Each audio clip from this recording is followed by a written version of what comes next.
ব্রাহ্মণবাড়িয়ার সরাইলে পাওনা টাকা ও আধিপত্য নিয়ে দুই গ্রামবাসীর সংঘর্ষ আজ মঙ্গলবার টানা তৃতীয় দিনের মতো চলছে।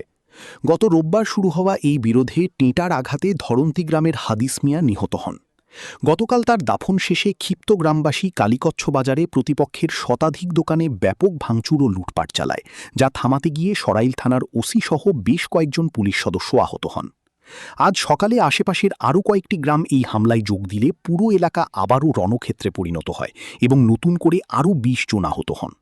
টানা ৩ দিনের এই তাণ্ডবে কালীকচ্ছ বাজারের ৫০০ দোকানপাট বন্ধ রয়েছে এবং সরাইল নাসিরনগর লাখাই আঞ্চলিক মহাসড়কে যান চলাচল সম্পূর্ণ স্থিমিত হয়ে পড়েছে। পরিস্থিতি নিয়ন্ত্রণে বর্তমানে এলাকায় অতিরিক্ত পুলিশ ও এপিবিএন মোতায়েন রয়েছে এবং পুলিশ কাঁদানে গ্যাস ও সাউন্ড গ্রেনেড ছুড়ে পরিস্থিতি নিয়ন্ত্রণে আনার চেষ্টা চালাচ্ছে।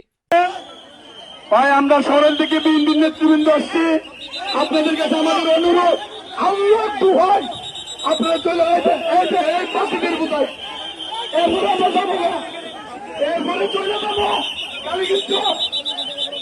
কালীগঞ্জ, এরপরে চলে যাবো, কিন্তু একদম চলে যাবো আমরা। কিন্তু আপনাদের অনুরোধ আসছে, প্রশাসন আসছে, আপনারা দয়া করে প্লিজ আপনাদের পায়ে ধরি, আপনাদের দোয়া পায়ে ধরি, আপনারা চলে যান, এরপরে আর আমরা যাবো না, চলে যাবো।